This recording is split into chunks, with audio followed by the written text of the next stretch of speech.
What's up, Ryan Schroet, 200 Columns Rye, Keeping It Orange and Blue podcast. So, listen, and I know it's hard, have perspective. I know it sucks. Because coming off, one of the best seasons in Illinois history on the hoop side, we're just expecting, fans just to come. We should win these games, right? You should win. It's a big matchup. So what? Yeah, take a step back again. All right. Illinois playing four guys who this was their fourth actual real Division I basketball game, playing major heavy minutes. Okay, Kasparis, Will Riley, Tomislav Ivisic, Merez Johnson.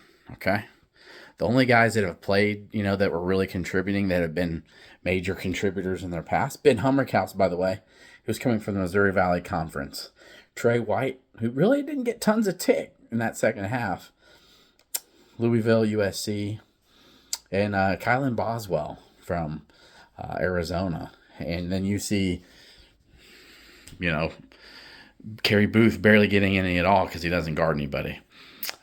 You see Dre Gibbs Lawhorn, he's a guy who played sparingly last year. Let's just keep it real. Has some experience, but how much did he really play? You're depending on four guys in their fourth game to play heavy major minutes against Alabama, who's an 8.5-point favorite. And there's a reason for that. 4 fifth-year seniors on that team, plus a bunch of other guys with a bunch of experience. And yes, they've got some good freshmen who played well in this game, but let's just think about this. The game's heavily favored in Birmingham with, probably 80% Alabama fans, 8.5-point favorite.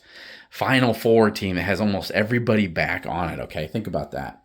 And Illinois not only hung in there, but kept it in single digits late in the game and had a chance to cut it to 6 or 7 if that Will Riley bucket goes in, if, Merez Johnson's hand on it didn't take it away. Now, Illinois missed 11 free throws, okay? Cut that in half. And where is it late, right? I'm not saying you need to make 23 out of 24, but maybe, make 18 or 19 out of 24. And what is it late when Illinois was down by 8, It's just think about this. They struggle guarding Bama. Bama's going to score a lot of points on a lot of people this year. But to see some growth already, considering where it was with Ole Miss, in the exhibition, and I want everybody to know this, Bama is just Ole Miss 2.0. They're just a better version of what Ole Miss does. Fast, big guys that can shoot, electric guards. So the fans that want to say, oh, you're blind or this isn't encouraging. Yes, there was a bunch of issues in this, but there was also a lot of really good things. And trust me, Brad Underwood wanted this game for a reason. I don't think he thought Illinois going into this game would be a favorite, knowing what Bama was coming back. Love what I saw from KJ in a lot of avenues, setting his teammates up. Had some moments of lapses and struggle, but when you look at his stat line, it's nothing to shake your head about. Tomislav Ivisic, while yes, I think he shot way too many threes today, he did show that he can make them. So, there's going to be times when guys are going to have to cover him. I think Will Riley had an amazing second half, and just just the ceiling of that kid. He's so special. I think Kylan Boswell did a lot of really good things. I think this was a really good game for him. He rebounded the hell out of the ball. I think he drove and attacked the basket. That's the kind of scoring punch you're going to need to see from Kylan Boswell.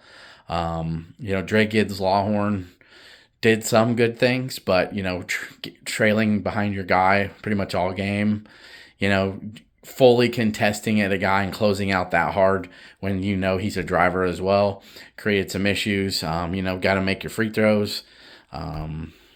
Gotta make open shots. Trey White needs to come up with some sort of mid-range game. He's getting to the mid-range, but he's forcing things when he gets there, making terrible decisions and passes, and keeping his dribble. Merez Johnson did some awesome things, rebounding and blocking shots, and getting some putbacks. That's what you need from him. That's what he's going to do. Ben Hummerkaus, very good game today, making threes. What more can you ask out of him? That's what his job's going to be. Defensively, there's going to be some times where he athletically can't match up. Tomislav Ivisic was amazing too with on the glass and blocking shots. So my post-game thoughts, a lot to be encouraged about in Game 4 for a very young team. We got Maryland Eastern Shore on Saturday.